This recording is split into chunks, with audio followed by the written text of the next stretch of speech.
अखियों की नींद मैंने फूकों से उड़ा दी, गिन गिन तारे मैंने उंगली जलाई है।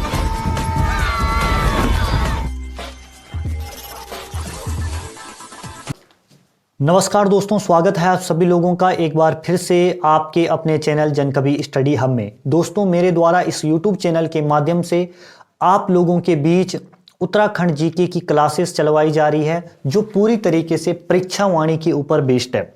आपके जो भी एग्जाम आगे आने वाले समय में होने हैं, उन सभी एग्जामों के लिए ये क्लास काफ़ी महत्वपूर्ण रहने वाली है। दोस्तों, एक चैप्टर हमारे द्वारा उत्तराखंड जीके का कंप्लीट कर लिया गया है। ठीक है, उस चैप्टर का नाम आप लोगों ने उसको अच्छी तरीके से पढ़ लिया होगा। चैप्टर का नाम है उत्तराखंड का राजनीतिक प्रशासनिक ढांचा। क्लियर है? आज हम जिस चैप्टर को पढ़ने वाले हैं, आज हम उत्तराखंड की हिस्ट्री को पढ़ने वाले हैं। और आप लोग सभी के सभी लोग चैप्टर का नाम डाल दीजिए उत्तराखंड का इतिहास। कौन सा चैप्टर? उत्तराखंड का इतिहास। ठीक है, आज कम से कम हमारे जो इसमें कम से कम ये जो वीडियोस होगा, ठीक है, जितने क्लासेस के अंतर्गत ये कंप्लीट होगा, कम से कम 4 घंटे तो इस क्लास को ख़त्म होने में लगेंगे। ठीक है, यानी कि 4 दिन के अंतर्गत आप लोगों को जो उत्तराखंड का जो इतिहास है वो क्या हो जाएगा? कंप्लीट हो जाएगा। क्लियर है? उत्तराखंड का इतिहास शुरू करने से पहले हम सबसे पहले इतिहास शब्द को समझ लेते हैं। ठीक है, इतिहास को अगर हम 2 शब्दों में तोड़े तो क्या होता है? इतिहास, इति धन हास। इति मतलब ऐसा, ऐसा ही, और हास मतलब हुआ, होगा। ठीक है, यानी कि इतिहास क्या है? इतिहास एक ऐसा विषय है जो हमें अतीत में घटी घटनाओं से हमारा क्या करवाता है? परिचय कराता है। क्लियर है? इतिहास हम क्यों पढ़ते हैं? सबसे पहली बात है कि हम लोग इतिहास को क्यों पढ़ते हैं?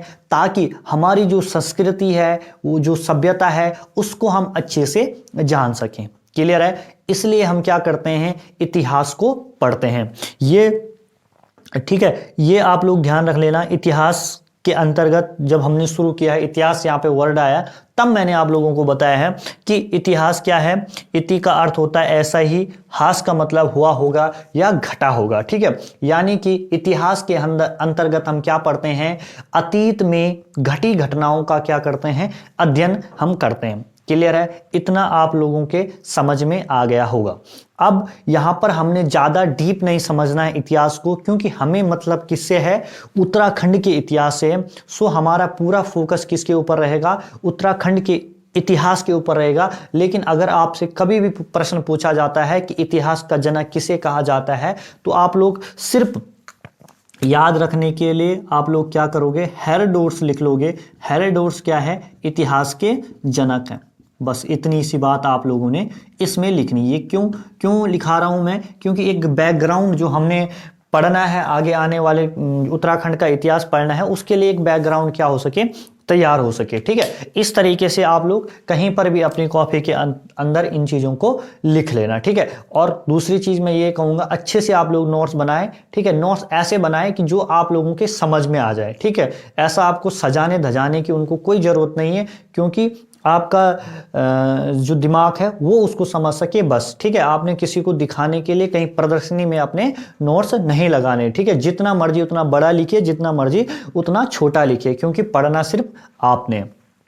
क्लियर है? इतना हमने जाना क्या है वो इतिहास का अर्थ आपने समझ लिया। ठीक है, इतिहास के जनक कौन है? हेरोडोटस हैं। ठीक है, इतनी बात आपको सिर्फ स्टार्टिंग में आपको ध्यान रखनी है। ठीक है, अब हमको यहां पर क्या समझना है? आप लोगों को क्या क्या यहां पर ध्यान रखना है? इतिहास को हम 3 पढ़ने के लिए हम क्या करते हैं? 3 भागों में बांटते हैं। ठीक है, अब देखो 3 भागों में कौन कौन से भागों में बांटते हैं? एक होता है आपका प्रागैतिहासिक काल। ठीक है, प्रागैतिहासिक काल। 3 भागों में हम इतिहास को क्या करते हैं? बांटते हैं। कौन कौन से भाग हैं? ठीक है, एक आता है प्रागैतिहासिक काल। ठीक है, दूसरा आपका आता है आदि ऐतिहासिक काल,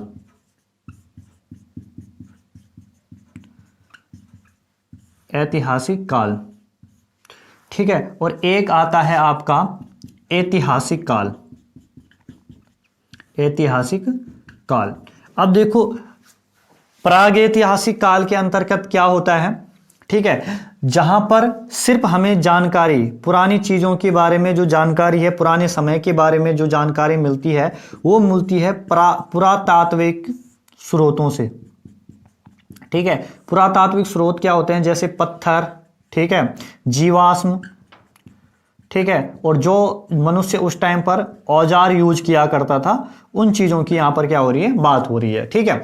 लेकिन आदि ऐतिहासिक काल में ये पुरातात्विक स्रोत तो होंगे ही, ठीक है, पुरातात्विक स्रोत तो होंगे ही, लेकिन इनके साथ साथ क्या होगा, ठीक है, इनके साथ लिपि भी होगी, ठीक है, कहीं पर कुछ भी लिपि होगी, लिखी गई होगी, ठीक है, लिपि का यहां पर ज्ञान है, ठीक है, परंतु जो लिपि है उसको पढ़ा नहीं जा सकता था, ठीक है, लिपि को पढ़ा नहीं जा सका, ठीक है, क्लियर है। ये किस चीज में आती है, जैसे आप एग्जांपल के लिए जैसे सिंधु घाटी की सभ्यता है, ठीक है, तो ये कौन से काल की है, तो ये आदि ऐतिहासिक काल की है, सिंधु घाटी की सभ्यता, क्लियर है, ठीक है। आपको पता है सिंधु घाटी की सभ्यता में कौन सी लिपि थी, लिपि का ज्ञान था लेकिन उसको पढ़ा नहीं गया, ठीक है, तो कौन सी लिपि थी, सिंधु घाटी की सभ्यता के अंतर्गत थी भावचित्रात्मक लिपि, ठीक है, जिसमें अक्षर क्या लिखे जाते थे, दाएं ओर से बाएं ओर की ओर लिखे जाते थे, ठीक है। उसके अलावा आपको ऐतिहासिक काल में, ऐतिहासिक काल में आपको सेम चीज है, पुरातात्विक स्रोत तो होंगे ही, ठीक है, उसके साथ साथ साहित्यिक स्रोत भी होंगे, ठीक है, साहित्यिक स्रोत भी होंगे, प्लस साहित्यिक स्रोत होंगे तो लिपि भी होगी और लिपि पढ़ी भी जा सकती है, ठीक है। तो ये अभी उत्तराखंड का इतिहास शुरू नहीं हुआ है, लेकिन इतिहास के बारे में आप लोगों को क्या बता रहा हूं, यहां पर थोड़ा सा एक ब्रीफ इंट्रोडक्शन करवा रहा हूं, ठीक है। तो सबसे पहले आप लोग ध्यान देना यहां पर, ठीक है, क्या लिखा गया है, उत्तराखंड का इतिहास हमने लिखा। पहली चीज, हमने इतिहास को कितने भागों में बांटा, 3 भागों में बांटा, एक प्रागैतिहासिक काल, दूसरा आदि ऐतिहासिक काल और तीसरा ऐतिहासिक काल, ठीक है। देखो जो प्रागैतिहासिक काल है उसमें क्या होती थी, सिर्फ लिपि होती है, ठीक है, लिपि होती है, ठीक है, लिपि, माफ कीजिएगा, इसमें क्या होता है, इसमें केवल पुरातात्विक स्रोत होते हैं, ठीक है, पुरातात्विक स्रोत होते हैं। उसके अलावा यहां पर क्या होता है, यहां पे पत्थर और जीवाश्म और औजारों से उस समय के बारे में क्या होती है, जानकारियां प्राप्त होती है कि वह उस टाइम के जो लोग थे वो किस तरीके के औजारों का यूज किया करते थे, ठीक है। इस तरीके से हम लोगों को क्या होता है, वहां पर जानकारियां मिलती है।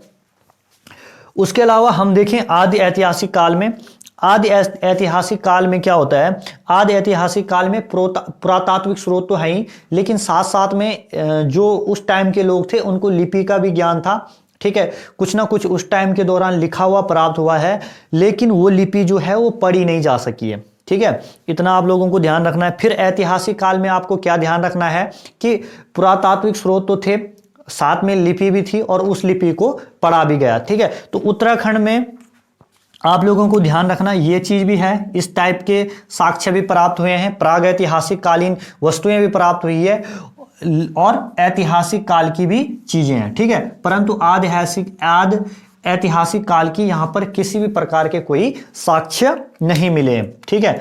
तो अब हम लोगों ने क्या करना है, एक बार मैं इसको मिटा देता हूं, ठीक है। इसके बाद आप लोगों को ध्यान रखना है कि उत्तराखंड के अंदर क्या है, सिर्फ दो चीजों के बारे में हमने पढ़ना है। एक पढ़ना है प्रागैतिहासिक काल के बारे में, एक हमने पढ़ना है किसके बारे में, ऐतिहासिक काल के बारे में। अब देखो ऐतिहासिक काल के अंतर्गत हमने किस तरीके से पढ़ना है वो भी मैं आप लोगों को यहां पर बता देता हूं, ठीक है। ऐतिहासिक काल के अंदर आप लोगों को पता है कि आपका प्राचीन काल भी आएगा, ठीक है, आपका मध्यकाल का भी जिक्र होगा और साथ ही आप लोगों का क्या होगा, जो आधुनिक काल है उसका भी जिक्र होगा, ठीक है। तो 3 भागों में हम लोग क्या करेंगे, इन चीजों को पढ़ेंगे, ठीक है।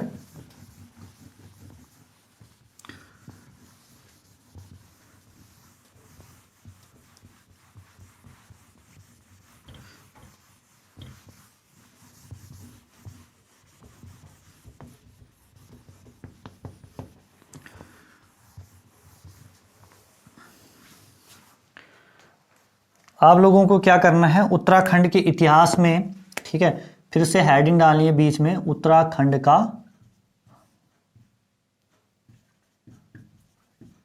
का इतिहास। उत्तराखंड के इतिहास को आप लोग क्या करोगे, 2 भागों में बांटकर हमने पढ़ना है, ठीक है। अब 2 भागों में क्या, एक तो पढ़ना है प्रागैतिहासिक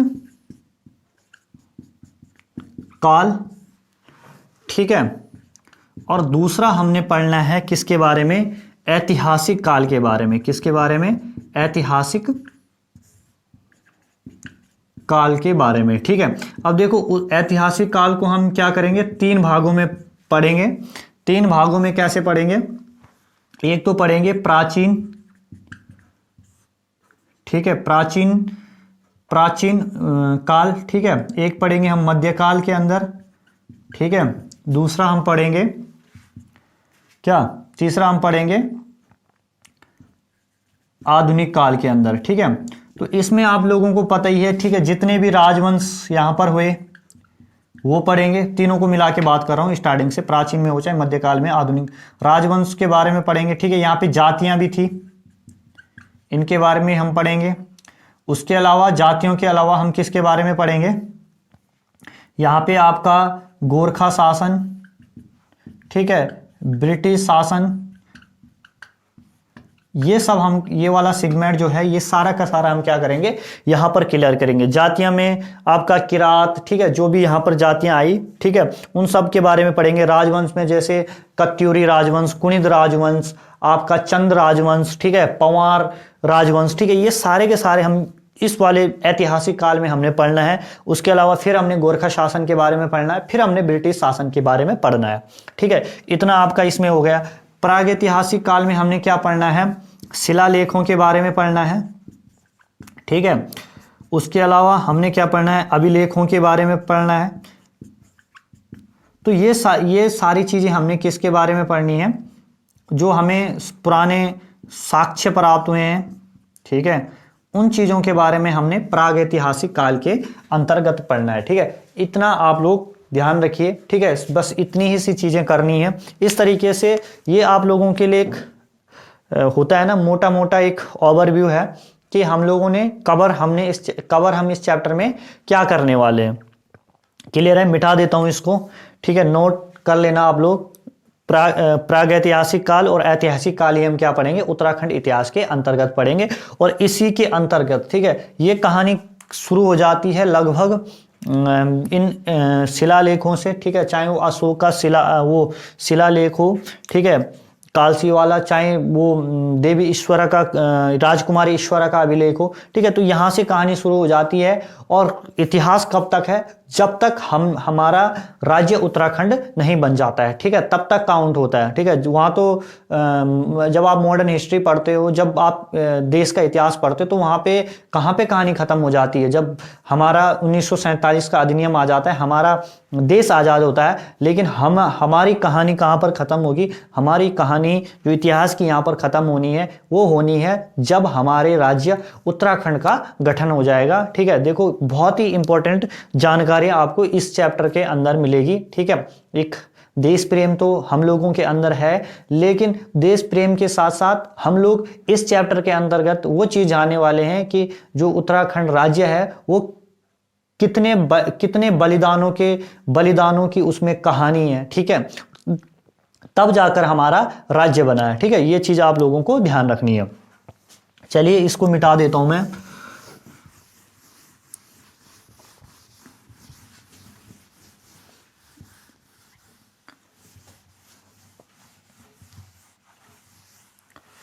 सबसे पहले जो हम पढ़ने वाले हैं, इसमें हम किसको पढ़ने वाले हैं, अभिलेखों के बारे में पढ़ने वाले हैं, ठीक है। अभिलेख कितने प्रकार के होते हैं, और उसके अलावा जो और जानकारियां हैं, परीक्षावाणी को बेस बनाकर मैंने जो नोट्स तैयार किए हुए हैं, ठीक है, उनके अकॉर्डिंग मैं आप लोगों को चीजें बता रहा हूं, ठीक है। हमने करना क्या है, यहां पर पढ़ना है सबसे पहले किसके बारे में,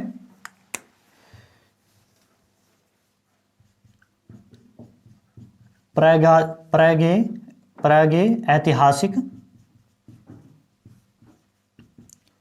काल के बारे में। ठीक है, इसके अंतर्गत हमने क्या चीज करनी है, हमने एक तो पढ़ना है अभिलेख, एक क्या करना है, अभिलेख करना है, प्लस जो अन्य जानकारी है उनको पढ़ना है।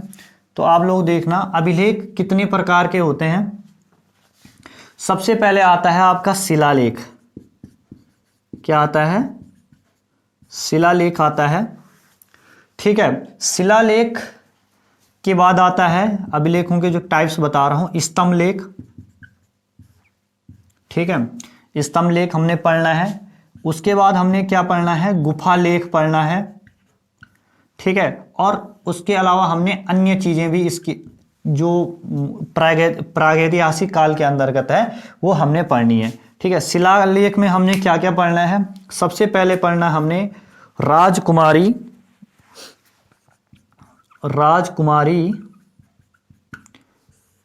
ईश्वरा का अभिलेख, ईश्वरा का अभिलेख। ठीक है, ये कहां से प्राप्त होता है, तो ये से आप ध्यान रखना, ये होता है लाखा मंडल से। ठीक है, अभी मैं डिटेल वाइज चीजें बताऊंगा इसके बारे में। उसके अलावा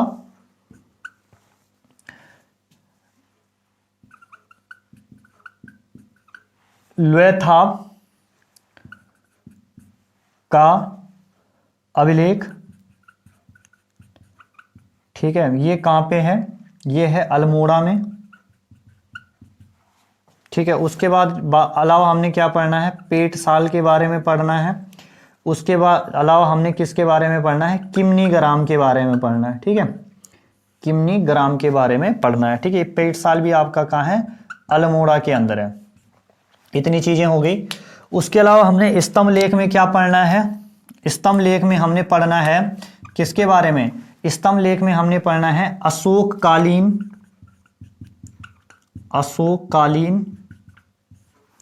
स्तंभ लेख के बारे में। ठीक है, अशोककालीन स्तंभ लेख के बारे में। उसके अलावा हमने पढ़ना है गोपेश्वर। ठीक है, गोपेश्वर में जो त्रिशूल अभिलेख, ठीक है, एक गोपेश्वर से मिला और एक कहां से मिला, बाड़ाहाट से भी। ठीक है, उनके बारे में हमने पढ़ना है, गोपेश्वर में त्रिशूल अभिलेख के बारे में। ठीक है, गोपेश्वर आपको पता है कहां पड़ता है, चमोली में। ठीक है, इतना आप लोगों को ध्यान रखना है। उसके अलावा हमने किस चीज के बारे में पढ़ना है, गुफा में हमने पढ़ना है किस गुफा के बारे में, एक तो गोरखा गुफा। ठीक है, दोनों ही बहुत मोस्ट है, गोरखा गुफा, और एक है आपकी लाखू गुफा। ठीक है, इनके बारे में पढ़ना है। उसके अलावा हमने अन्य में क्या पढ़ना है, मलारी गांव के बारे में पढ़ना है। ठीक है, फल सीमा के बारे में पढ़ना है। उसके अलावा हमने रामगंगा घाटी के बारे में पढ़ना है। ठीक है, ये अन्य में है। और उसके अलावा हमने बनकोट, ठीक है, ये बनकोट आपको पता है कहाँ पड़ता है, पीजी पिथौरागढ़ में पड़ता है। और उसके अलावा हमने किसके बारे में पढ़ना है, बहादुराबाद के बारे में पढ़ना है। इतनी चीजें हमने क्या करनी है, कवर करनी है। ठीक है, जिस तरीके से मैं यहाँ पर आप लोगों को करवा रहा हूँ चीजें, उसी तरीके से आप लोगों को अपने नोट्स में, ठीक है, जो भी आप व्हाइट पेपर पे बना रहे हो, कॉपी पे बना रहे हो, आप लोगों को चीजें करनी है। ठीक है, और आप लोगों को जो मेरा साथ देना है वो देना है शेयर और सब्सक्राइबर करके। ठीक है, बस यही आप लोगों से, एक आप लोग इसे फीस मानिए, गुरु दक्षिणा मानिए, जो मानना है मान लीजिए। ठीक है, लेकिन आप लोगों का मुझे सपोर्ट चाहिए। ठीक है, और आप लोग जल्दी ज़्यादा से ज़्यादा लोगों तक चैनल के लिंक को भेजने का प्रयास कीजिए। ठीक है, तो हम लोग क्या देख रहे हैं, चलो ये चीज़ें तो होती जाएगी। ठीक है, अब थोड़ा समझ लेते हैं। प्रागैतिहासिक काल में हम लोग देख रहे हैं अभिलेखों के बारे में। ठीक है, तो अभिलेख कितने प्रकार के होते हैं, 3 टाइप्स के होते हैं, जो हमने आगे पढ़ने। एक तो हमने पढ़ना है शिलालेख के बारे में, स्तंभ लेख के बारे में है, गुफा लेख के बारे में। ठीक है, शिलालेख के अंतर्गत हमने क्या क्या चीज़ देखनी है, शिलालेख के अंतर्गत हमने देखनी है राजकुमारी ईश्वरा का जो अभिलेख है। ठीक है, ल्वेथाप, पेटसाल, किमनी ग्राम, इन सभी जो हमें प्राप्त हुई हैं। ठीक है, जो आकृतियां हमें प्राप्त हुई हैं, चाहे वो दीवारों पर अंकित है, ठीक है, पत्थरों पर अंकित है, किसी गुफाओं में अंकित है, उन सब के बारे में हमने पढ़ना है। उसके अलावा स्तंभ लेख में हमने क्या पढ़ना है, अशोककालीन जो स्तंभ लेख है उसके बारे में हमने पढ़ना है। गोपेश्वर में जो त्रिशूल अभिलेख है उसके बारे में पढ़ना है, ठीक है। उसमें नाग वंशों का जिक्र है, ठीक है। उन चार राजाओं का जो नाम है वो भी मैं आप लोगों को बताऊंगा, ठीक है। गुफा लेख के बारे में हमने पढ़ना है, कौन कौन सी गुफा, ग्वारखा गुफा, लाखों गुफा, ये सारे के सारे टॉपिक हमने क्या करने हैं यहाँ पर कवर करने हैं। उसके अलावा हमने लास्ट में अन्य जो अभिलेखों के अलावा जो बातें हैं, ठीक है, जो और चीज़ें हैं, एक्स्ट्रा चीज़ें हैं जो प्रागैतिहासिक काल से जुड़ी, जैसे मलारी गांव, फल सीमा, ठीक है, बनकोट पिथौरागढ़ में पड़ता है, बहादुराबाद हैदराबाद के अंदर है, ठीक है। तो इन चीज़ों के बारे में हमने क्या करना है, यहाँ पर पढ़ना है। एक मोटा मोटा आपको आइडिया हो गया होगा कि हम लोग इस चैप्टर के अंतर्गत किस तरीके से आगे बढ़ रहे हैं, ठीक है। ऐसे आप बिल्कुल मेहनत के साथ आप नोट्स बनाइए, ठीक है। ऐसे बनाओगे, देखो कोई भी क्वेश्चन बाहर नहीं आएगा, पर हो सकता है कि वो आपकी इंटेलिजेंस की वहाँ पे चेक करे, ठीक है, वो अलग चीज़ हो सकती है, घुमा के देगा, लेकिन चीज़ें आप लोगों को इन्हीं चीज़ों में से मिलेगी, इससे बाहर कुछ नहीं रहने वाला, ठीक है। चलिए इसको अब हम लोग मिटा देते हैं।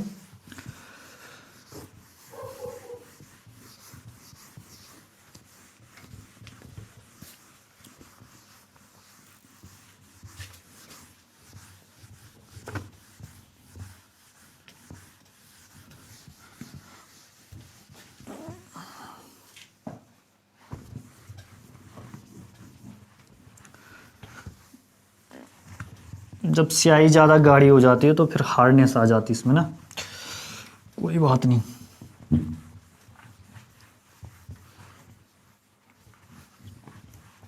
देखो यार, मेहनत करनी पड़ती है, चाहे आप हो चाहे मैं हूँ, आप लोग भी करते रहिए, हम भी कर ही रहे हैं बस।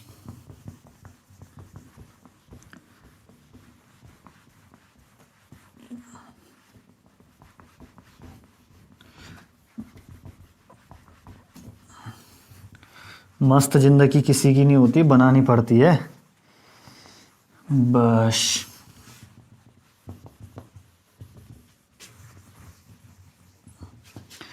चलो मिट गया भाई, ये भी बहुत तकलीफ दे रहा है आजकल हमको, ठीक है। अब क्या है, सबसे पहले हम किसके बारे में पढ़ते हैं, शिलालेख के बारे में पढ़ते हैं। और शिलालेख में हम देखते हैं राजकुमारी ईश्वरा का लेख। अब देखो किस तरीके से क्वेश्चन ये भी पूछ सकता है कि जो राजकुमारी का अभिलेख है वो किस प्रकार का अभिलेख है, शिलालेख है कि स्तंभ लेख है, ठीक है। तो जिसको पता होगा वो क्या कर लेगा, शिलालेख पर गोला मारकर आ जाएगा, ठीक है। तो किसके शिलालेख की बात हो रही है, राजकुमारी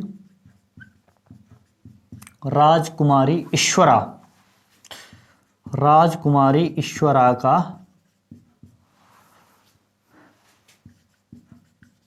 लाखामंडल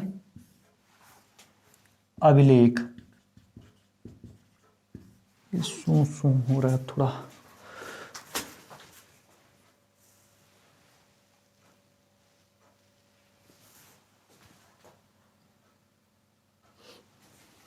चलो कोई, ठीक है। किसका है, राजकुमारी ईश्वरा का लाखामंडल अभिलेख, ठीक है। तो इसके बारे में आपको क्या क्या जानकारी पता होनी चाहिए वो मैं आप लोगों को यहां पर करवा रहा हूं, ठीक है। सबसे पहले तो लाखामंडल में है, ठीक है, कहां पर है, ठीक है। तो ये है लाखामंडल में है, लाखामंडल में है ये। दूसरी बात कहां पर बताया गया है, कहां पर है, उसके अलावा ये लाखामंडल कहां पर है इस चीज का मैं बताऊंगा आपको। उसके अलावा जानकारी यहां से क्या प्राप्त होती है, उसके अलावा जो अन्य फैक्ट है, ठीक है, अन्य फैक्ट, अन्य जानकारी, वो मैं आप लोगों को यहां पर बताऊंगा इसके बारे में, ठीक है। तो सबसे पहले लाखामंडल का नाम देखो, लाखामंडल अभिलेख है, यहां पर लाखामंडल का लाखामंडल नाम क्यों पड़ा, तो यहां पर क्या बनाया था, ठीक है, लाक्षा ग्रह बनाया था किन्होंने, पांडवों ने, ठीक है, क्लियर है। इसी वजह से, ठीक है, इस पांडवों ने बनाया था, इसी वजह से इसका नाम क्या पड़ गया, इसका नाम लाखा मंडल पड़ा, ठीक है। हिस्ट्री है, दिख रहा होगा आप लोगों को, ठीक है।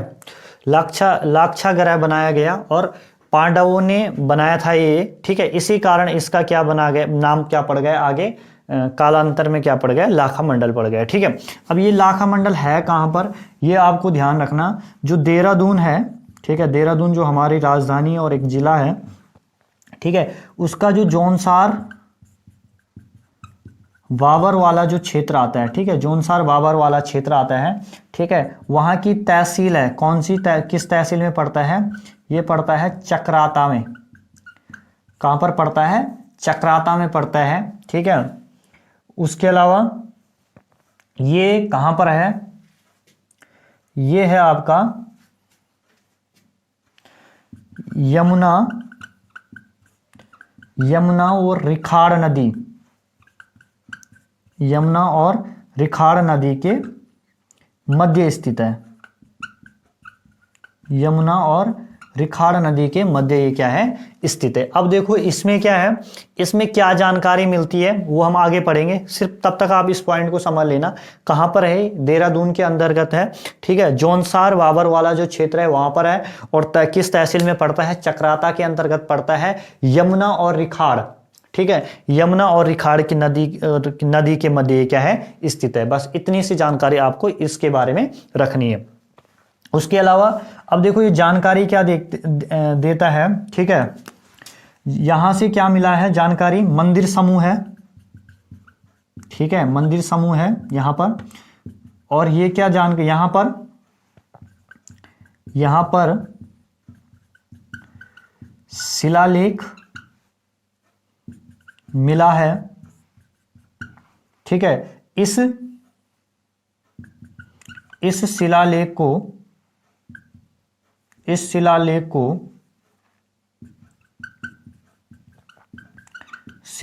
को राजकुमारी ईश्वरा का शिलालेख बताया गया है, ठीक है,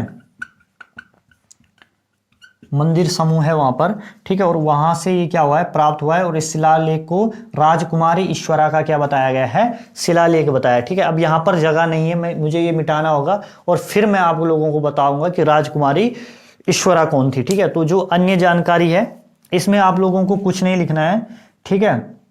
यहां पर अन्य तथ्य आपको ध्यान रखना है कि इस मंदिर में शिवलिंग पर, ठीक है, शिवलिंग पर जल चढ़ाने से, अन्य तथ्य में मैं यहीं पर निपटा रहा हूं, चढ़ाने से अपना प्रतिबिंब दिखता है, अपना प्रतिबिंब दिखता है, ठीक है। आप भले मेरे साथ दिखते जाना अगर आप लोगों को नहीं दिखता हो, ठीक है। तो अन्य जानकारी इसके राजकुमारी ईश्वरा के बारे में बताऊंगा मैं, कौन थी क्या थी, ठीक है। उसके अलावा आप एक अन्य फैक्ट ध्यान रख लेना कि यहाँ पर एक ऐसा शिवलिंग है कि जिस पर जल को जब चढ़ाते हैं तो उस शिवलिंग के ऊपर क्या होता है, अपना प्रतिबिंब दिखता है हमको, ठीक है। इतना आप लोगों को इसमें ध्यान रखना है, बाकी मैं इसको मिटा दे रहा हूं। और अब हम आगे पढ़ने वाले हैं राजकुमारी ईश्वरा कौन थी, ठीक है, उसके बारे में।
पता नहीं क्या हो गया इसको।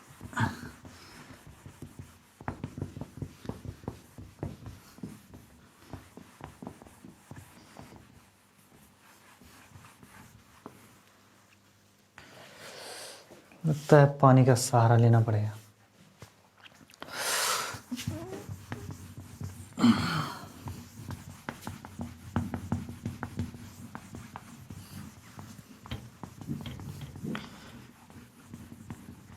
थोड़ा सा विलम्ब हो रहा है मिठाने के कारण,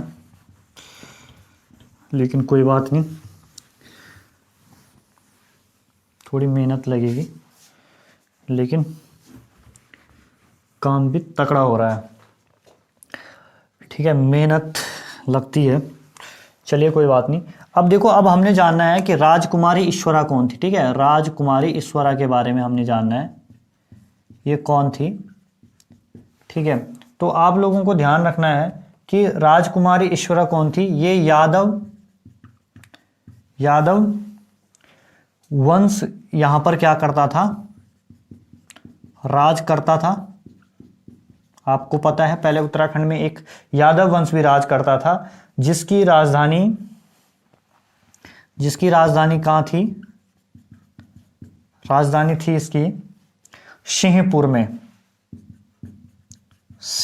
में। ठीक है, और यहां का राजा था,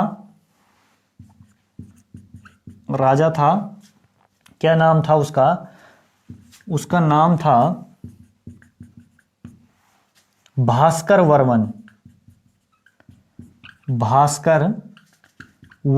ठीक है, ये नाम आपको ध्यान रखना है। और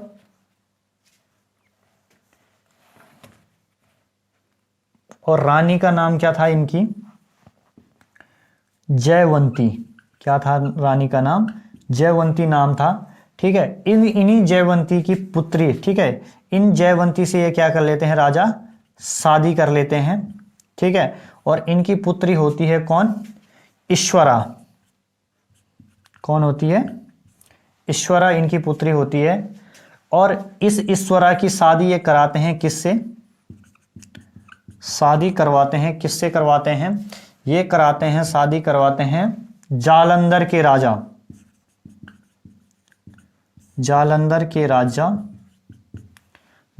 के राजा चंद्रगुप्त से। ठीक है, किससे कराते हैं, चंद्रगुप्त से। पूरी कहानी बताऊंगा आप लोगों को अभी।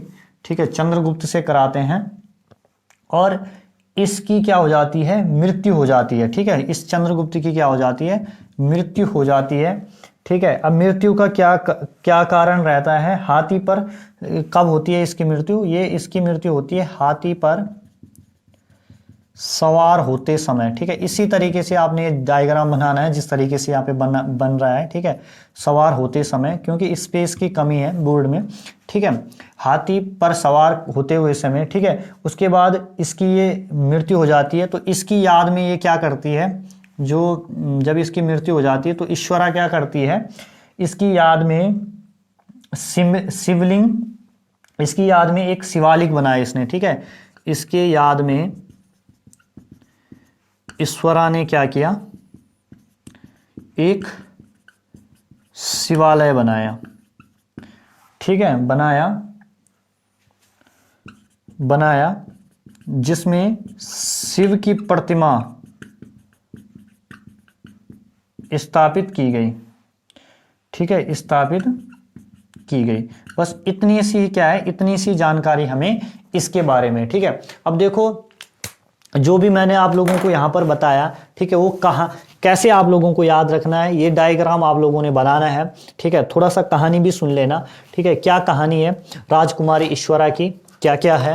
ठीक है, राजकुमारी ईश्वरा, ठीक है, यहाँ पर यादव वंश राज करता था, जिसकी राजधानी क्या हुआ करती थी, सिंहपुर हुआ करती थी। क्या हुआ करती थी, सिंहपुर हुआ करती थी। और जो यहाँ का राजा था उसका नाम क्या था, भास्कर वर्मन था। क्या था, भास्कर वर्मन था। ठीक है, ये भास्कर वर्मन किससे शादी करता है, जयवंती से शादी करता है। जयवंती से शादी करने के बाद इनको पुत्री रत्न की प्राप्ति होती है, और इनकी पुत्री का नाम क्या है, ईश्वरा है। ठीक है, जिस ईश्वरा की शादी ये जालंधर के राजा चंद्रगुप्त से करवाते हैं और चंद्रगुप्त की क्या हो जाती है, हाथी पर सवार होते समय क्या हो जाती है, मृत्यु हो जाती है। और मृत्यु होने के बाद ठीक है, इसकी याद में राजकुमारी ईश्वरा क्या करती है, यहाँ पर इस स्थान लाखा मंडल पर एक शिवालय की स्थापना करती है। ठीक है, एक शिवालय बनाती है और वहां पर भगवान शिव की क्या करती है, प्रतिमा स्थापित करती है। आई होप आप लोगों को राजकुमारी ईश्वरा वाला जो लाखा मंडल का अभिलेख है इसके बारे में अच्छे से आप लोगों को समझ में आ गया होगा। ठीक है, इतनी सी जानकारी है, बस इतनी बातें आप लोगों को इसमें ध्यान रखनी है। ठीक है, इस तरीके से आप लोग अपने नोट्स को बना सकते हो। चलिए आगे चलते हैं, इसको जल्दी से मिटा देता हूं क्योंकि क्या हो रहा है, मिटाने में भी बहुत तकलीफ हो रही है इसको।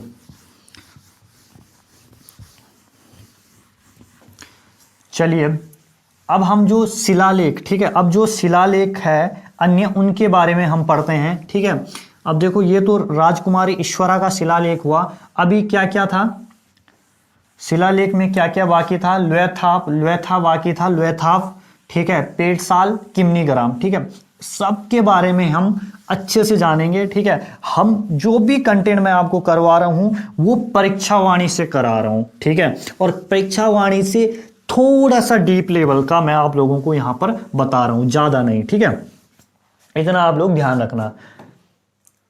अब आप लोग ध्यान दोगे शिलालेख में, अब हम लोग क्या पढ़ने वाले हैं शिलालेख के अंदर।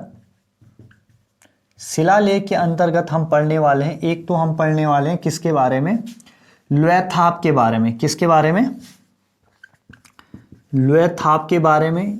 एक हम पढ़ेंगे किसके बारे में, पेटसाल के बारे में। और एक हम पढ़ेंगे किसके बारे में, किमनीग्राम के बारे में। क्लियर है, तीन चीजें के बारे में हमने अभी यहां पर पढ़ना है। आपको क्या करना है, दो दो पार्ट बना लेने हैं इनके, कहां और जानकारी। सेम सी चीज यहां भी, कहां और जानकारी। ठीक है, सेम सी चीज इसमें भी, कहां और जानकारी। ठीक है, इस तरीके से, जिस तरीके से मैं आप लोगों को यहां पर नोट्स बनवा रहा हूं उसी तरीके से आप लोगों को भी क्या करने हैं, नोट्स बनाने। ठीक है, कहां मिला, लुएथाप कहां पर है, तो आपको ध्यान रखना है अल्मोड़ा में है। ठीक है, किस स्थान पर है, दीनापानी।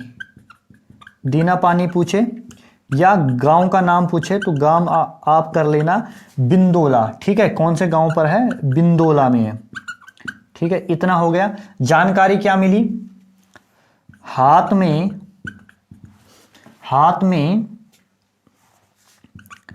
हाथ डालकर, हाथ में हाथ डालकर मनुष्यों को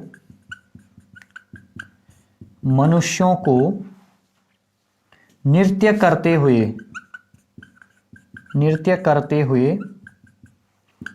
दिखाया गया है।